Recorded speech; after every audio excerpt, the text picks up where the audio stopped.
The question of taxation touches every home in America. Cutting through the static of the tax world, it's Simply Tax.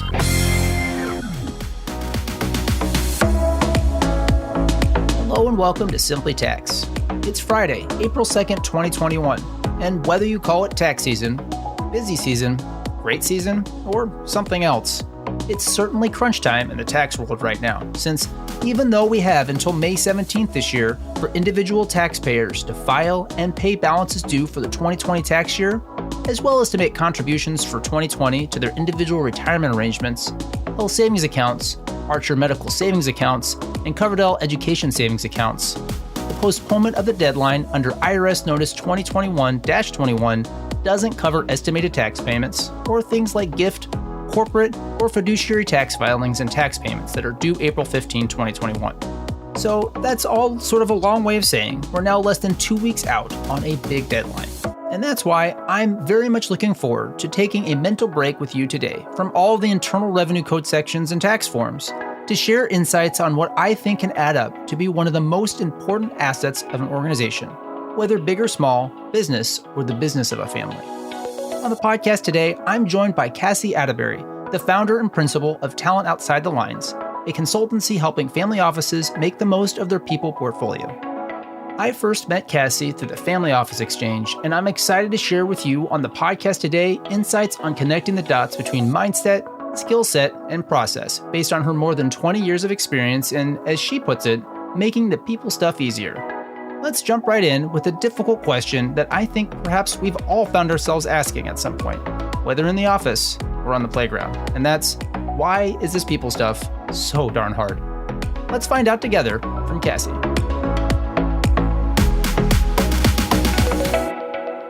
I think it really boils down to a sentence you've heard me say before. I think it's hard because I'm 100% not you and you're 100% not me. And let me talk a little bit more about that. So we all show up every day with our own set of experiences, traits, skills, knowledge, assumptions, victories, failures, beliefs, biases, like all the things. And it gets hard because A, we get in our own way. Right? Sometimes my beliefs about how the world works or how people are going to treat me or whatever it might be might have me showing up in a situation that's not 100% effective, or we get in each other's way. I'm confident we can all think of stories or times where that's happened, where we're feeling shut down by somebody else, or we're not communicating effectively. And then I think there's this third piece where we're really over-reliant on processes or what we've done in the past, instead of just really taking a pause and taking an action that might not be intuitive for us yet because we've never been trained or become accustomed to do it. I mean, think about it. Like, we learn to interact with people, how to treat people in our families, in classrooms, on the playgrounds, right?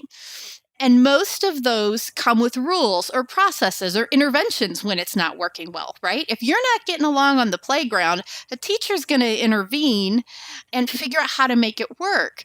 Or in professional life, right? If you're misbehaving at work or you're underperforming at work, HR or your boss or somebody's going to come in and say, hey, we have this rule, so this is why you can't do it. Or Damien's underperforming, so let's go into this process of documenting his performance, and then we're going to have these meetings and this. And I'm not saying that none of that works, but what I'm saying is sometimes those processes and those interventions actually make things harder, or they aren't necessarily effective. And so I think what I like to do is step back, really diagnose what's going on, and try to think outside the lines. That's part of why I called my company Talent Outside the Lines. Think a little bit differently about what's going to be most effective, and then figure out the best course of action to help make the people stuff easier.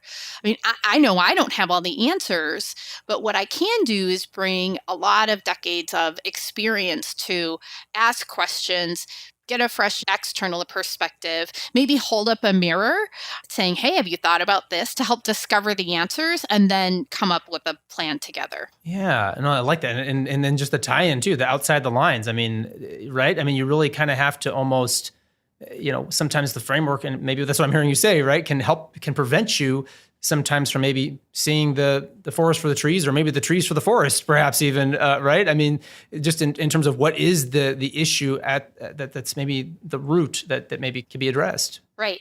I always like to pick on the performance management process, Uh-huh. and I'm at risk of indicting my entire industry here from human resources. I don't mean to do that. And I mean, I have a master's in human resources and industrial relations, and there's a lot of good stuff there. Sure. But there's a lot of stuff out there that we call best practice that maybe is just common practice, and it doesn't actually work. And by that, like a lot of annual performance reviews, right? You set goals in the beginning of the year. Theoretically, there's feedback and check-in along the way throughout the course of the year. And then at the end of the year, there's an annual look-back summary of what you've done. And I can tell you, nobody's performance in the whole history of the world has ever actually improved from just having one annual performance review. Right. Yeah. Right? It's what you do 364 other days a year that actually help you improve your performance. It's not that one day, but that's a very, very common practice. Why do you even need to have that process or practice out there if it's not actually working? Let's step back and think about what you're trying to achieve instead, and then get a set of actions and a mindset and a skill set built up to get there. I don't know, being the accountant-minded guy that I am, I always like to say, well, okay, so we're going to go outside the lines. We're going to kind of come in with the questions, have your perspective, for example. But what are the areas to focus on? How do we actually go about doing that, I guess? Let me talk about it kind of generically, and then talk about it kind of how I talk about my services in a couple of big buckets. I think it starts with really diagnosing. And so there are a lot of people who will come and say, I need team building activities. Well, maybe they do, maybe they don't. Oftentimes, they just might need to have a direct conversation with Cassie about her inappropriate behavior in meetings, or with Tom about not pulling his weight. That's not a team building thing. So the first step is to always really diagnose what's the problem and what are we trying to solve here. And I would say at least 60% of the time, people come asking for one thing when what they really need is another thing.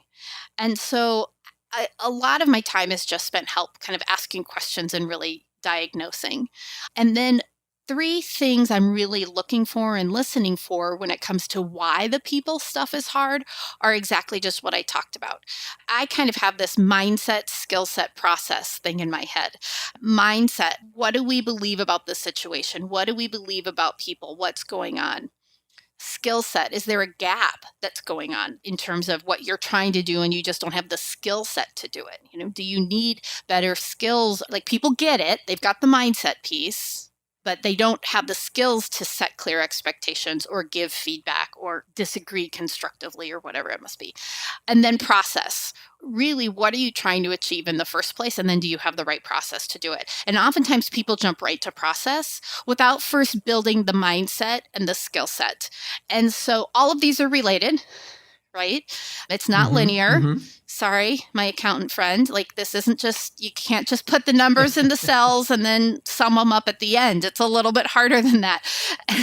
Sure. No, I get it. And I think, like you said, that's why it makes it so hard, I assume. But you're right. I'm over here trying to apply accounting logic to something that doesn't necessarily take that flow, like you said, right? It doesn't work. And the best process in the world is never going to be as effective as you want it to be if you don't have a mindset around it or a skill set around it first. Right. If you're trying to be a really high-performing organization, but your managers and your employees aren't in a mindset of saying every single day is an opportunity to improve my performance. And what does that mean in terms of how I need to show up, or how I need to prepare, or how I need to give feedback, or how I need to ask for feedback?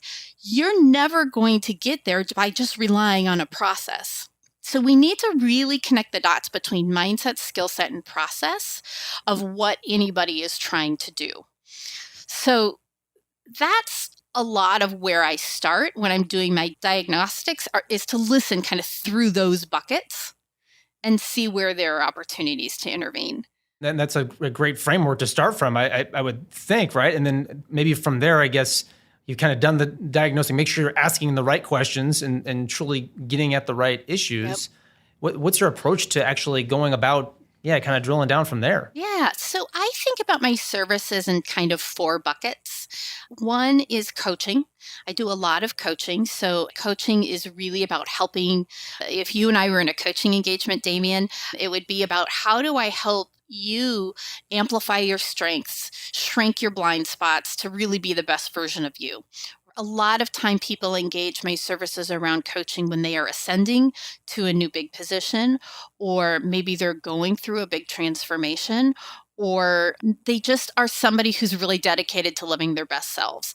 Coaching engagements are very, very personal.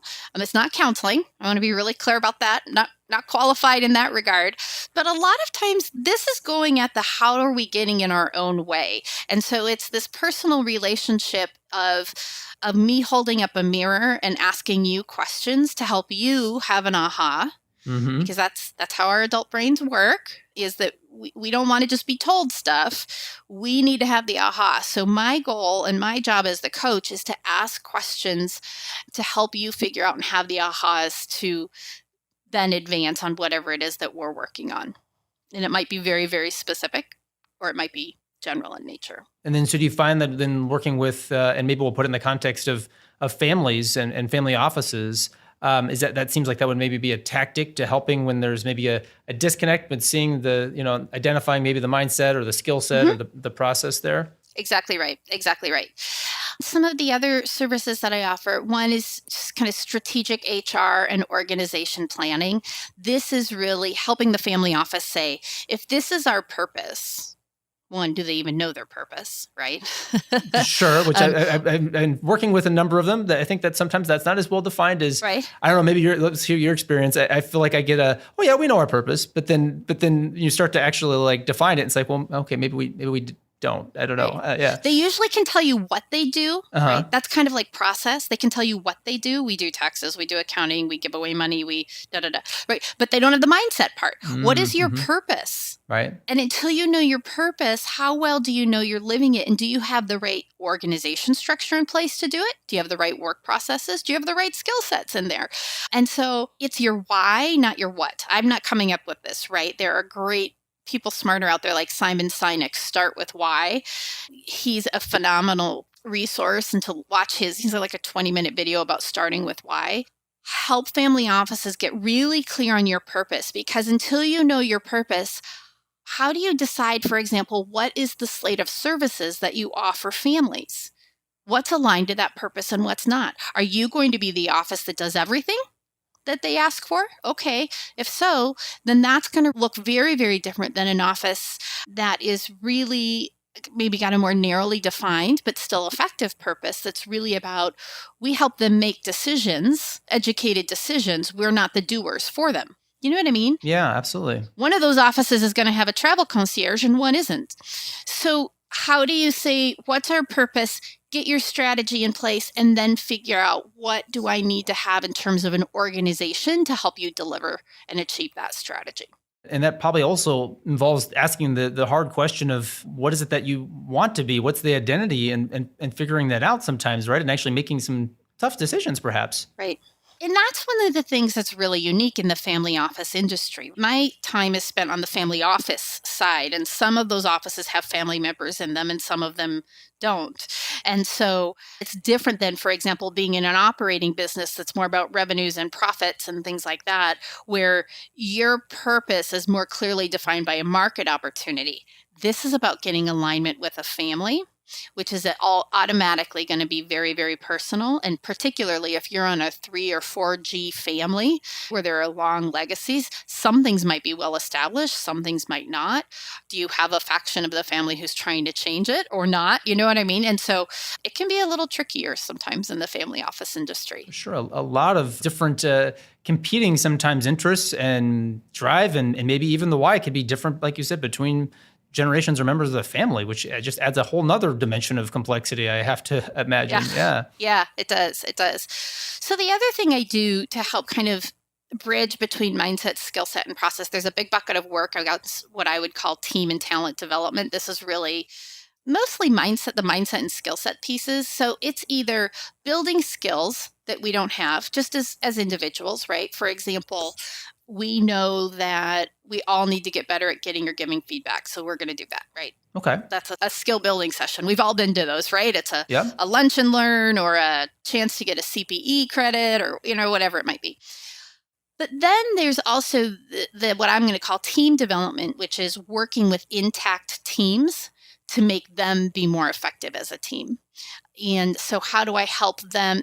I don't do trust falls, no rope courses. Okay. But think about it for a second. Most of the time we're assigned to teams, but we haven't actually paused when a team is first being named to say, how are we going to work together? Like what's our charter? What are our norms and what's okay on this team and what's not okay on this team? And a lot of times we don't need to do that, right? We can figure it out as we go. We're adults of a certain age and have been on enough teams that we know that there's no spitting and kicking, but what we don't know is it right. But we don't know, is it okay to disagree or not? Or if I do want to disagree, how? Yeah. And if I need to give feedback or something, what's the best way and time to do that? But all of that's really important to how teams function. So a big part of the mindset and skill set piece is, what does it even mean to be a team? Do I get it? Do I have the right mindset around a team? Who is my team? What does that mean of me? And then do I have the skill set to be a good team member? Yeah. So that's one of the big buckets that I spend quite a bit of time with. Is there are times when people call and say, I need team building. And yes, they do actually need team building. They actually mean team building. Yeah. but no trust falls, though. Yeah. So, Not usually, no. We'll build the team, but without the trust fall. Right.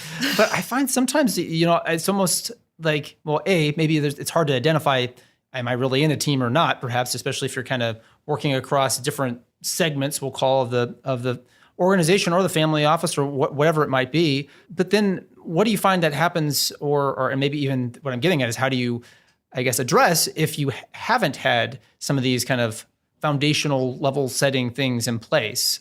How do you work with that if once you figure it out, if you're in a team, even though if you weren't sure if you were one or not, the fact that you didn't really have these things defined? First of all, it's not everything has to be a team, right? Sure. It's okay. It's okay. I just want to acknowledge that at first, because I don't want people to think, oh, do I have a team? Do I not? And am I doing something wrong? There are lots and lots and lots of right answers out there. So sometimes you need a work group, which is just this group of individuals who may or may not report to the same person, right? And they are all doing their own work. And it's probably interdependent, but there's not work they do collectively together. They don't have this collective accountability for something. The biggest issue I see, though, is when you have, for example, at the very top of a company, you'll have a CEO and they'll have maybe a COO and a CFO or a CIO, reporting to them, and they're operating like a work group. They're just each doing their own silos when they really need to be a team, because nobody's looking out for the overall company. Yeah, right. Who's accountable for the overall culture? Who's accountable for whether we achieve our strategy or not? Who sets the strategy? That's where you have a work group, but you might need a team, right? For example. And so, first of all, we have to shift that mindset, right? About what even is a team. Here's a book we're all going to read and talk about it.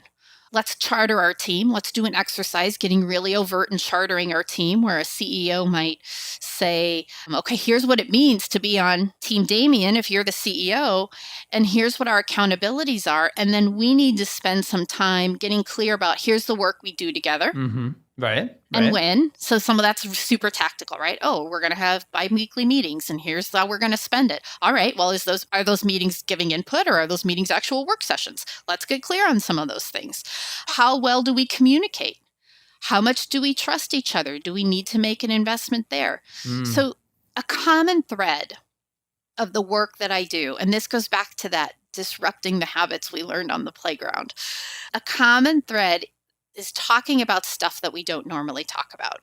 So let me give you an example. People will bring up an issue and they'll say, my team isn't working and Jane is blah, blah, blah, blah, blah. And I'll say, well, have you talked to Jane about that? Well, no.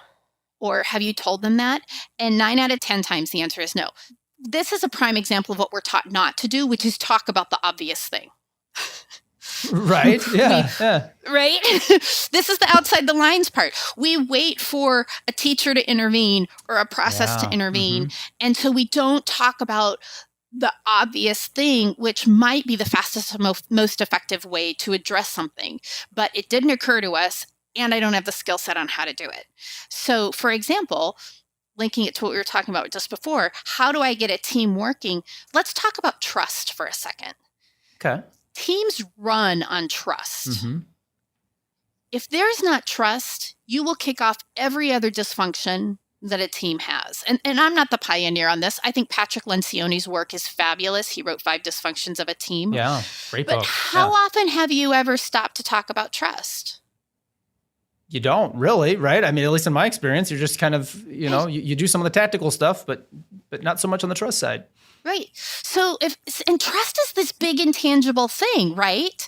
But we manage to behaviors, which are very visible. So let's take a second and think about the teams you've been on. You've never stopped and talked about trust. How do you know if you have it or not? That's a really great question, because I don't know that. Yeah, often I could even easily identify. I feel like it's almost like you sort of.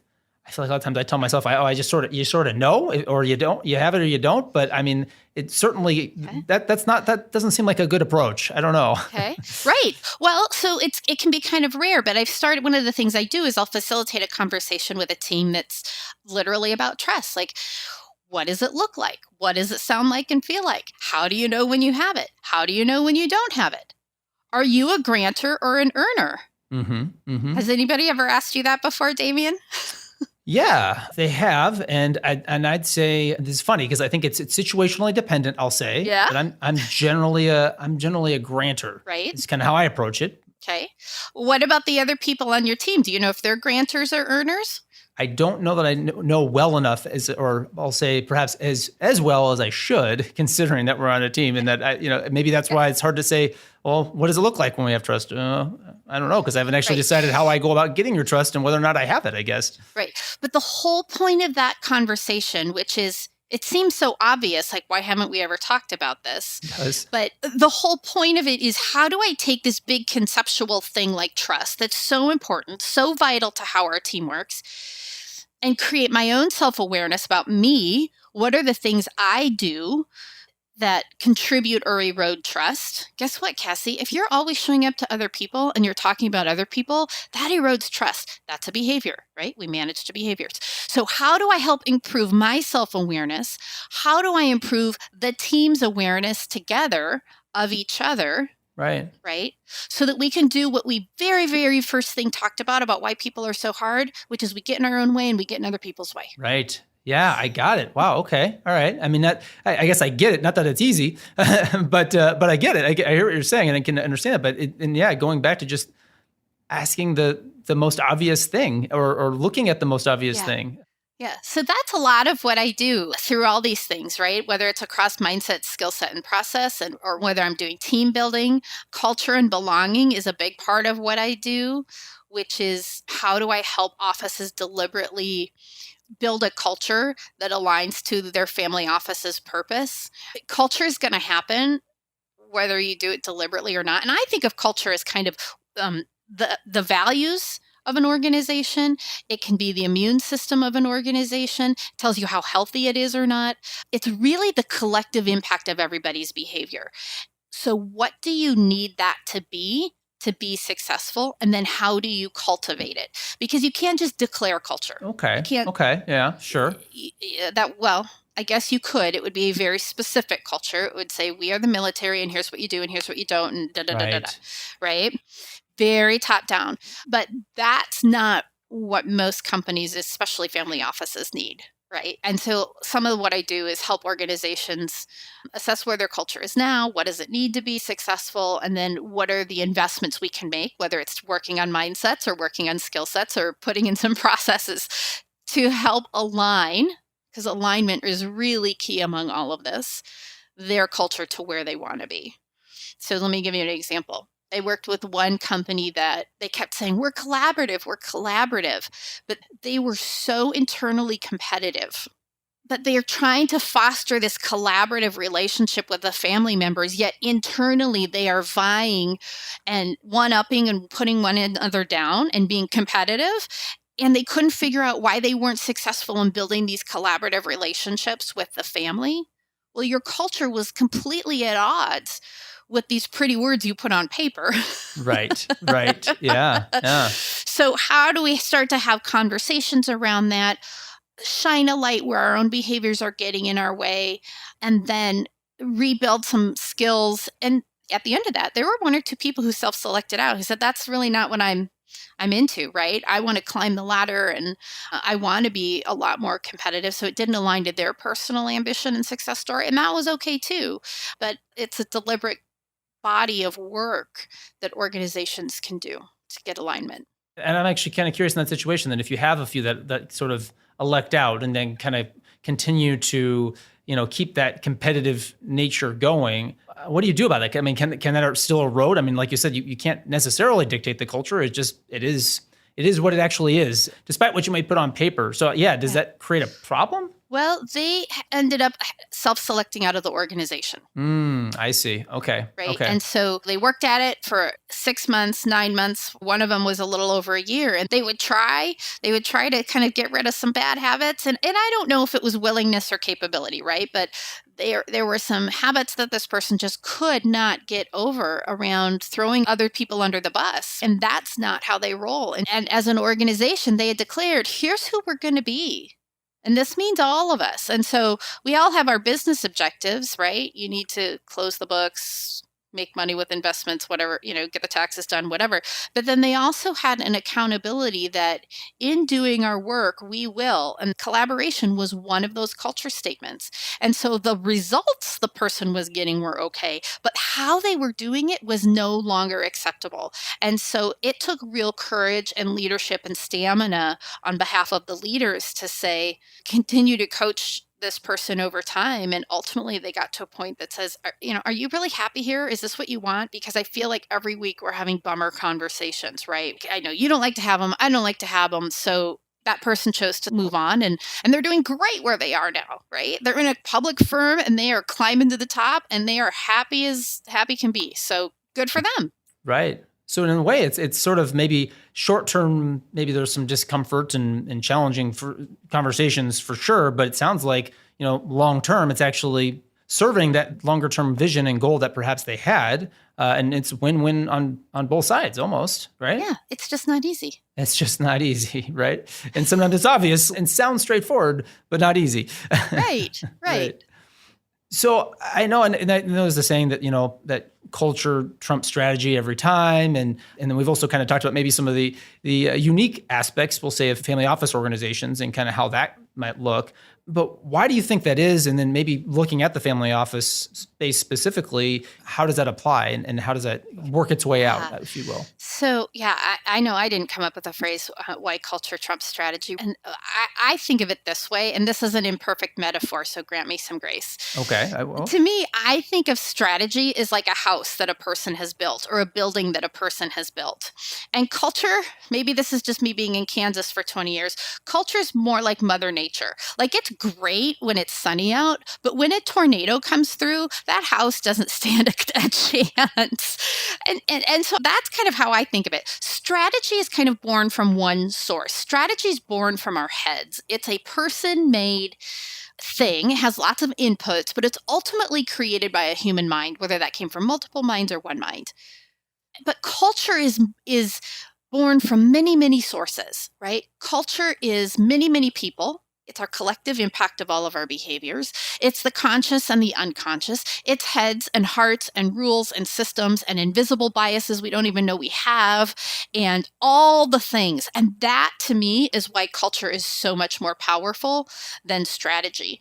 Patrick Lencioni, in his book, The Advantage, writes about it really, really beautifully. He talks about how healthy organizations will trump smart organizations. And by that, he means if you can get a healthy leadership team in place that works well as a team, is aligned on what they need to be doing, that will trump an organization that has the smartest CFO, the smartest CIO, the smartest client services person that are the best in their fields, but maybe not operating as a team. What happens is that culture and that team, when you do truly have an effective leadership team that way, and they're aligned not just on the strategy of the business and the goals, but they're also aligned on the culture, right? Who are we going to be to get there? Are we going to tolerate competitive behavior, or do we need to be collaborative? Teams work against an aligned goal. And so that will always be more successful than people who have this collection of maybe they're the best in their field, but they aren't working in alignment. Because when you aren't working in alignment, you can't provide clarity across the rest of your organization. Lencioni says, get the right team in place, right? Get your leadership team, the right leadership team in place, and then provide clarity, reinforce clarity, and communicate clarity. I mean, it's Clarity. Very clear. Yeah, but harder to do than it is to say. So, and I think in family offices, Damien, families come with their own cultures. Yes. And they're constantly evolving and changing exponentially, right? So if you are in a family office that has third generation or fourth generation, you probably have a lot of branches to that family tree compared to who that patriarch or matriarch is that may or may not still even really be that similar. Yeah, for sure. And so those cultures have also continued to change. And so how do you create a family office that's supposed to be in service to all of them that can really meet all of those diverse needs? And so it can be really challenging because each of those branches might have different expectations of the family office. And in the family office, you have some unique things, like you could have a family member who works in the office who may or may not be being effective. Mm-hmm. Then what do you do? Yeah. Do you, as the CEO, have the right to fire that person? Maybe that person is the CEO. What is the board governance? How do you operate? If you don't have clarity around a lot of those things, which I don't. I think about my own family, right? We don't sit and have conversations about what's our governance of who gets to make what decisions or anything. You know what I mean? So right. It just sort of happens, right? Yeah. And so that piece also makes it really, it can be harder if you don't spend some time focusing on clarifying some of those pieces. Yes. So that everybody can work in alignment, because we're all going to bring our different selves every single day. Clarity, I mean, is so important, because otherwise, right, you can end up with unintentionally just really creating problems for violating something that's really important to somebody else in the family. Right. And it's maybe also difficult, maybe even to deal with them, like you said, because we all kind of know we have like, okay, I'm in playground mode here. Okay, I'm in the office mode. I'm in family mode. But then now all of a sudden you're like, overlapping these two things together. Yeah. Your family and your work,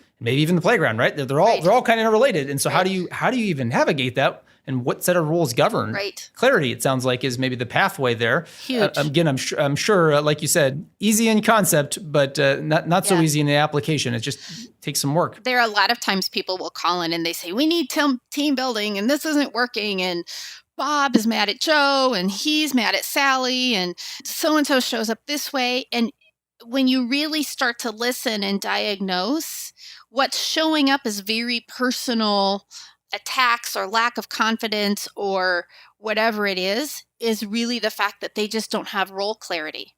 If I think your job is to do A, B, and C, but you think your job is to do A, E, and F, I am always going to be mad at you.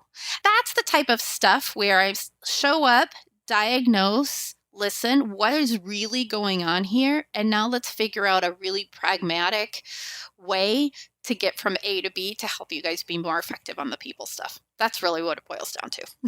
I see. Yeah.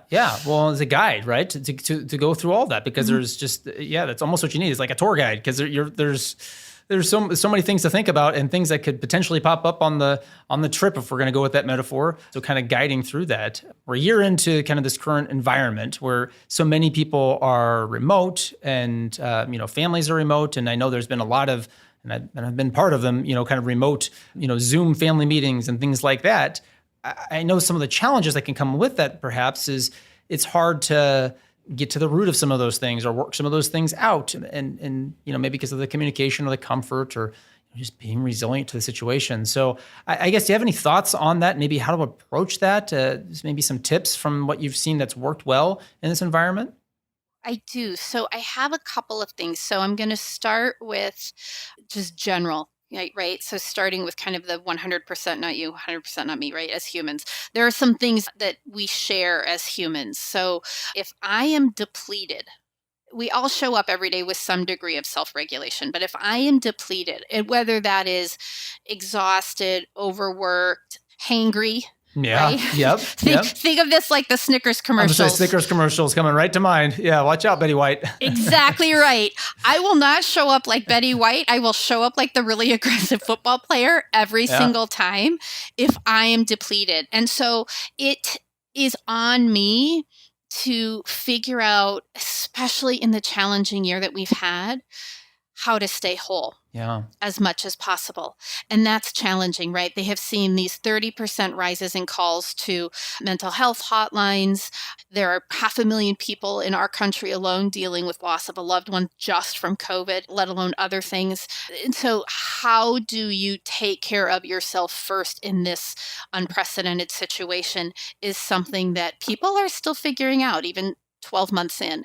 But you cannot underestimate the impact that that has on work. And so that is one big piece. I said I'm not a therapist and I'm not, but that might be something that somebody might need to pursue to make sure that they are staying well. And, I love the innovations that have come from this mess, right? With more telemedicine and things like that. So there are resources out there. The second piece is figuring out a way to stay connected because as humans, we are fundamentally built for connection and belonging. And that doesn't mean you're an extrovert. It doesn't mean you're a joiner on all the teams. But as humans, and Brene Brown's body of work around connection is amazing. I'm such a fangirl of her work. It is incumbent on us to figure out how to stay connected during this time. Because when we are virtual, we miss 70% of the communication. And so that Zoom fatigue is real. Our brains are working overtime trying to connect the dots and understand all this stuff. And so on resilience, I think staying whole and staying connected are big deals. And in saying that, I just need to acknowledge, I've acknowledged an assumption, which is not a good assumption given the economic impact of this pandemic, of the people who've lost jobs or housing or things like that, right? You have to have that physiological foundation piece there first. And then I guess beyond that, McKinsey had an article on leading through crisis, right? Leaders have to lead differently. They have to be calm in a storm for people. They have to be better at making decisions in uncertainty. They have to listen differently, invest time differently to understand what does well-being for my people look like so that they can then effectively lead them. And communicate. It's taking a lot more, but it's taking it in a different way, right? An email once a month from the CEO is probably not sufficient. And for leaders, it's hard, right? It's harder for them to remain level-headed and for them to stay full and make sure their good judgment doesn't diminish during this time because they haven't been through this either. So it's required some real pivoting on how do they lead differently and communicate differently. If you as a leader, you're running on empty, then pivoting is going to be very, very challenging. You're kind of in survival mode instead of being in pivot mode. It just requires a lot for sure. Well, when you look at the history of corporations and organizations, they've been the knowers. And we are now in a time where everybody, not just our leaders, we have to be the learners. Yeah. Knowing is only going to get us so far in this new era.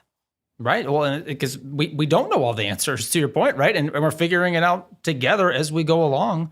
And so I think all of those things you just talked about, I was going to say some of those things, I think all the things you just talked about are so important and revisiting them in this environment and then where we go from here, it's so important, I think. I agree. It's the only way that we're going to be able to unlock kind of the collective potential that we all have as humans.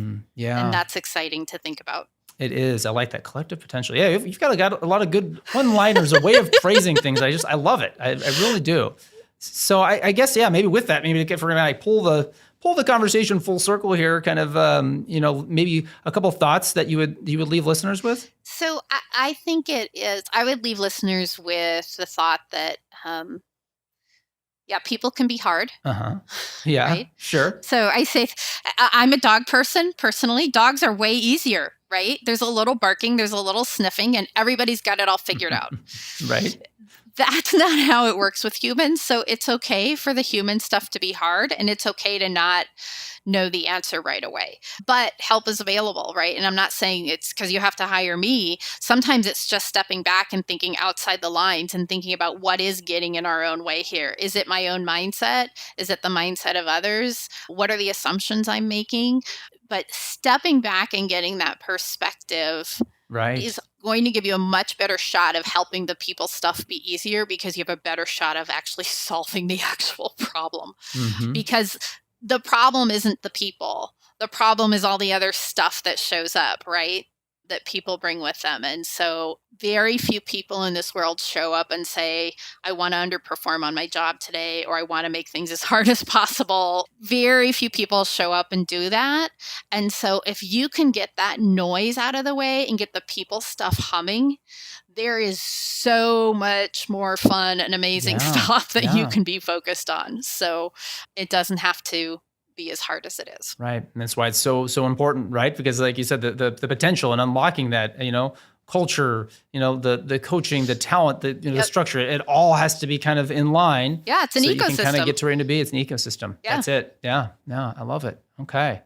This is great. I've enjoyed listening to you. I had a chance to chat a few times previous, and I've heard you speak before. And this was a really fun conversation. And I appreciate you taking the time, especially in this environment, because I just think it's so important for organizations of any kind, but especially families and family offices, to be thinking about this stuff right now, in particular. So thank you very much. Well, thank you. I sure appreciate the opportunity, and hope you stay well. Have a Snickers if you need to.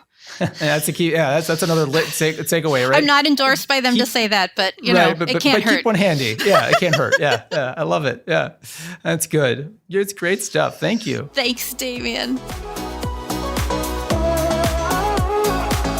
So, aside from keeping a Snickers in your top drawer, or perhaps on your kitchen table in this remote environment, how are you going to step back, think outside of the lines, and show up each day with the best version of yourself to take positive steps forward on improving your performance? Let me know with an email to simplytax@bkd.com or posting on social media. You can find out where you can find me in the social world, how to get in touch with Cassie, and learn more about her and talent outside the lines in the show notes of this episode, which are available at bkd.com/simplytax. Please also let us know how we're doing on Simply Tax by leaving us a rating and review on Apple Podcasts or wherever you get your podcasts.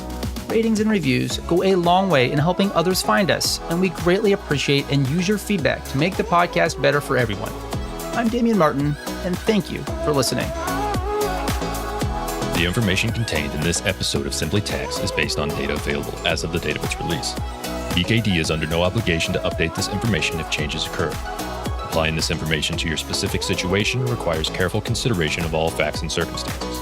Any information provided is not to be considered as tax, legal, or financial advice. Please consult your tax advisor before acting on any matters covered.